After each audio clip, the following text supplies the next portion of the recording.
Hello YouTubers, Alaska Prepper here. We have a lot to talk about today, ladies and gentlemen. The first story we're going to start off with, though, is something that we've been talking about for a while, but I want to remind you that there is absolutely nothing that you can personally do about what's going to happen except to prepare. Now, I can't say this for a fact because I really don't know anyone that served during World War II or that was alive during World War II or around the Great Depression era. But I would bet, ladies and gentlemen, that if you were to ask a person like that, hey, if you knew what was coming down the line before World War II started, what would you have done as far as preparations? And they would have probably said, boy, I wish that we would have started a garden earlier or had a bigger garden. But then back then, most people had gardens. But they would have probably said, I wish I would have put away more food, or I wish I would have put away more gasoline, more shoes for the kids, more clothes. They would have looked back and said, these are the things that we went without during that time. And these are the things that we wish we would have stocked up more on. Now, we know, ladies and gentlemen, that the people that are at the top, that are losing control of the systems which they have put in place and are currently self-imploding, they need something else in order to keep us, the plebes, under control. And what happens when they've run out of all their options? They take you to war. That's what they've always done. Secret German MOD document lays out path to World War III. And it doesn't just say, yes, we're going to World War III, but these are the steps that's going to get us there, ladies and gentlemen. How do they know all of this ahead of time? And I understand some of you are going to say, oh, AP, you're a conspiracy theorist. Ladies and gentlemen, in government, I'm telling you this right now. There is nothing that happens by happenstance. Please help me with the YouTube algorithm, ladies and gentlemen. This is something that I've been asking more often. Why? Because it does work. And YouTube has not taken a liking to the videos that I've been doing, especially these news videos where I put out the truth, or at least what I think is the truth. That's the best that I can say. So if you give the video a like, if you watch this video all the way through or let it play all the way through, that really helps. So I thank you ahead of time for giving it a like and watching it all the way through. And if you can share it, that's just a bonus. The Germany military is preparing for a potential attack by the Big R, Russia, in February, which culminates in a wider war after the U.S. presidential election. And how do they know this, ladies and gentlemen? Well, because the secret strategy document wargames a hybrid Russian attack on NATO's eastern flank as soon as next month. I think they're talking about 2024. Wow. And then lays out the steps on how the conflict would escalate month by month. Now, ladies and gentlemen, this is going to be very interesting to see. Preparing for Russian attack, tens of thousands of German soldiers would be deployed according to a classified document obtained by BILD. And finishing this one off, it says that the scenario culminates in the deployment of hundreds of thousands of NATO troops and the onset of what amounts to World War III by the summer of 2025. So it's kind of a slow-moving train, but they're predicting that by the summer of 2025, if everything goes their way, ladies and gentlemen, because these oligarchs, all right, these Marxists, these criminals cannot fight a war without us fighting it for them. And I'll leave that at that. On this article, Von Greyers says, catch the gold wagon or lose your fortune. And I talked about this on a previous video, that if you have paper assets, meaning that if you have a piece of paper that says you own this and this and this and that, unless you actually have it, unless you have possession, you really don't own it. And any of those assets that you have on paper that are denominated in dollar bills will be lost if the dollar is lost. So if the dollar devalues, let's say to zero in the worst case scenario, whatever papers you have that say that that is valued X in dollars will be valueless, ladies and gentlemen. That's what happens when a fiat currency system goes bankrupt, just like this one, and not only the one in the US, but most around the world are going bankrupt right now. With the US shooting itself in the foot again, we are now certain that this is the final farewell to the bankrupt dollar-based monetary system. And it's just a matter of time I want you to take a look at this chart because it is very important that you understand how it is that a fiat currency monetary system destroys your labor and the value of those paper notes that you work for. The total mismanagement of the U.S. financial system has led to the dollar losing 98% of its value since President Nixon closed the gold window in 1971. Why? Because it's not backed by anything that's real. It's just backed by hopes and dreams. Most other currencies have followed the dollar at varying speeds, and this is what happens when governments allow central banks to dictate what the money of that nation is going to be worth. And that's exactly what they do. The central banks are not federal. They have no reserves whatsoever, ladies and gentlemen. Why are they running our lives by dictating how much the money that we get paid in for our wages, for our time and labor, is worth? Now, I want you to take a look at this. Go all the way back to 1900. And you can see that the dollar back then, this chart is showing different currencies, all right, but we're going to go ahead and take a look at the dollar, right? But it pretty much the same thing for all major currencies. Back in 1900, the dollar was as good as gold. Why? Because it was gold and silver, of course. But then you can take a look at the dollar right here. You can see that the dollar is like this burgundy line right here. You can see that in the 30s right here, when FDR saved the country and stole the people's wealth by revaluing the dollar against gold and stripping the treasury out of its gold to bail out the Federal Reserve. But I digress, ladies and gentlemen. You can see that the value of the dollar went down considerably around that time. And then, since the dollar was still backed a little bit by gold, by about 40%, it retained its value for a pretty long time, all the way until 1971, when Nixon took us off the dollar standard, the gold standard. Right? I misworded myself there. And you can see that in 1971, once Nixon did this, and all of the other countries around the world caught on to, hey, wait a minute, how is their dollar any more valuable than ours when it's backed up by absolutely nothing?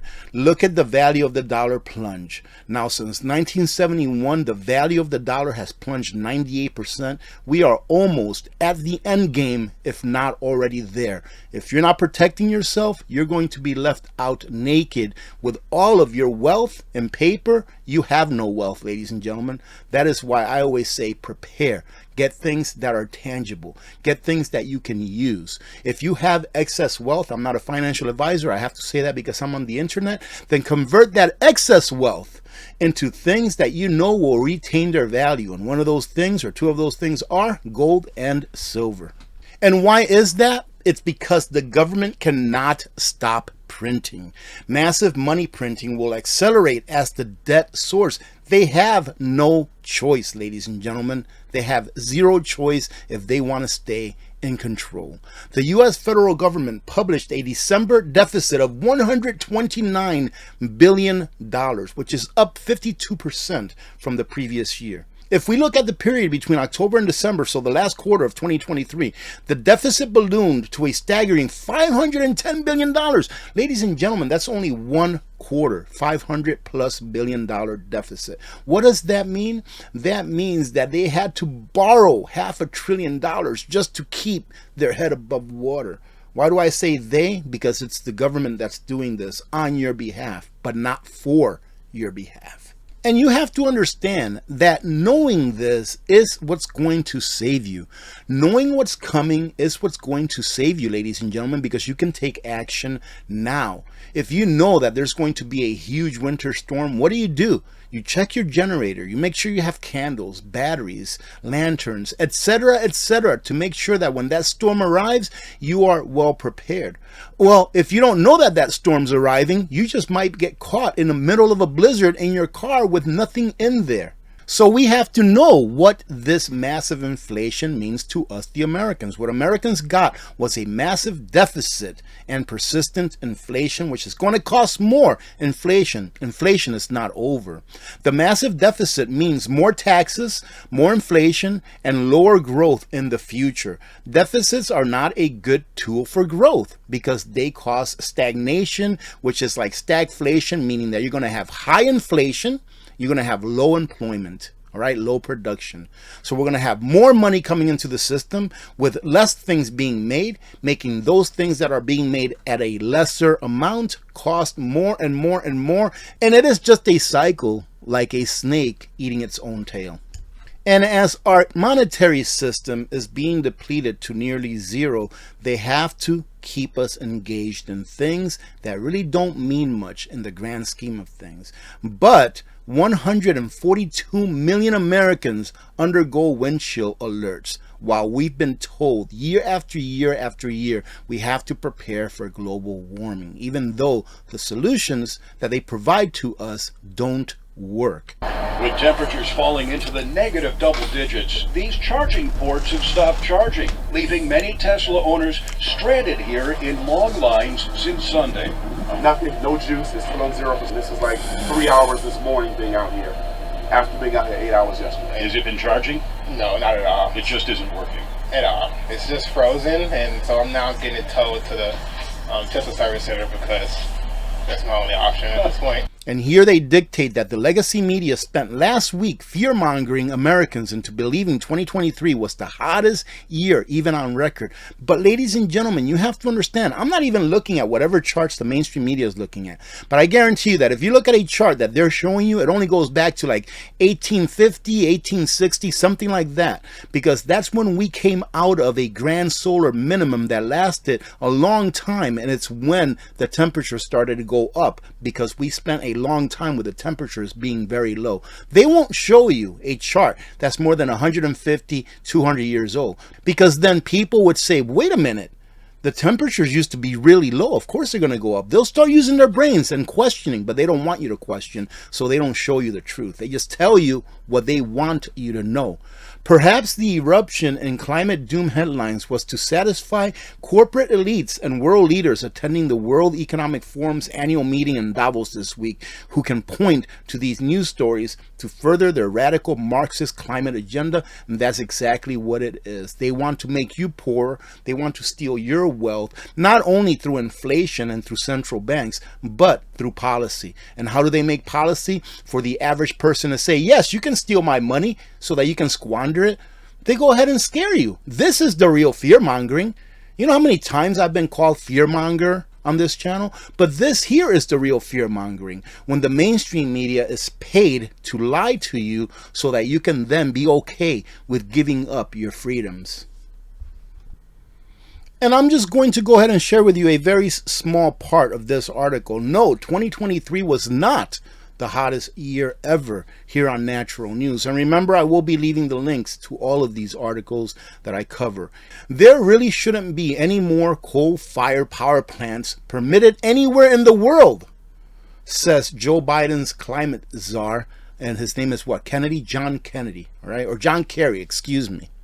Ironically, COP28 President Sultan Ahmed Al-Jaber, who also serves as the United Arab Emirates Special Envoy for Climate Change and is the chief executive of the UAE's state oil company, ADNOC, just a minute, it's going to get to the good part here, was caught contradicting Guterres and Kerry just days prior to the conference. This is one of the big honchos, right, at COP28, that's not being paid to say what he's saying. He's saying what's on his mind. And here he says, quote, "There is no science out there or no scenario out there that says that the phase out of fossil fuel is what's going to achieve a 1.5 degrees Celsius. He said during a live online event called She Changes Climate. Please help me, he says. Show me the roadmap for a phase out of fossil fuel that will allow for sustainable socioeconomic development, unless you want to take the world back into caves." So what he's saying is that there's no proof out there that all of these things that they're doing for climate change, for global warming, is working or will work. He says, show me the proof. But no one can show it to him because there is none, ladies and gentlemen, in my opinion, of course. But let me ask you this, in case you've never heard me ask this question before. After all of the tens of trillions of dollars that has been spent worldwide on climate change, on global warming, etc., etc., etc., why is it that today the world as a whole is using more oil on an annual basis than it was when we started this escapade of taxing people for breathing out carbon. And you know what I mean by saying that. Pretty much anything you do has an extra tax on it now. Why? Because of climate change. Well, with all of those trillions of dollars that has been spent on climate change, on making better renewable energies, why is it that we as a world are still using more oil than we did when this all started? And I've been hearing a lot of people, ladies and gentlemen, talking about disease X. It's supposed to be the one that ends everything. It's 100%, right? 100% casualty rate or whatever. But this says it all right here. I have decided to unilaterally rebrand disease X. It is now disease DIC, which stands for Debt Implosion Cover-Up. The government has to cover up that the monetary system, which has kept them in charge and control for all of these decades, it's almost over. So they have to fearmonger the public in order to drain as much wealth out of we the people as they can before a new system arises. And I've put this warning out several times, and I'll keep putting it out, ladies and gentlemen. Scientists say they'll cut back on bottled water after learning that 1 liter of bottled water contains 250,000 pieces of microplastics. If you don't have a water filtration system of whatever kind, ladies and gentlemen, that you use on a daily basis, check this out. I've got my electrolytes in here, but you know what water I used? I use reverse osmosis water that's hooked up to my sink. That's the only water I drink. It has to be a very big emergency for me to drink water out of somewhere else, like bottled water from someone else's sink. I usually bring this with me everywhere I go. Okay? If you haven't gotten that yet, and if you don't understand that what you're doing is that you're drinking something that's just not good for you, even scientists refuse to drink it because in every liter of water, they're finding almost 250,000 microplastics in it. Get yourself something that you can use on a daily basis. I am affiliated with Simpure, and I believe that they produce a very good product or products at a very good price. All right, I'm actually going to be doing a video here. It's kind of like a review video, but of how much snow does it take for you to survive for a day if there was no water. Anyways, protect yourselves by getting a water filtration system. And if you don't want to get it from Simpure, don't. But get something, ladies and gentlemen. It's what I like to call slow kill. And that's exactly what it is. And I'll go ahead and end it off, ladies and gentlemen, with a little bit of political news, even though I don't really get into politics, but I just thought that you'd be interested in this. The Orange Man Bad wins Iowa Caucus in historic landslide. And Vivek Ramaswamy, whom I was just talking to a friend of mine about Vivek Ramaswamy, and I told him, I said, that guy just sounds so perfect. How can any political candidate, especially for president, sound this perfect? Well, I remember back a candidate that sounded just as perfect as this gentleman right here. And I'm not saying that he's doing anything nefarious, but I just told my friend, I says, man, this guy just sounds too perfect. Anyways, Mr. Ramaswamy drops out of presidential race and endorses the Orange Man ban. Again, thank you very much for all of your support. If you are interested in a solar generator, OUPES is having a great winter sale. So if you want to take advantage of that, go ahead and take a look at the link that's in the description of my video and make sure that you use my discount code to get you an additional 5% off. Other than that, have a great rest of your day. God bless every one of you. God bless America. I'm Alaska Prepper. I'm out.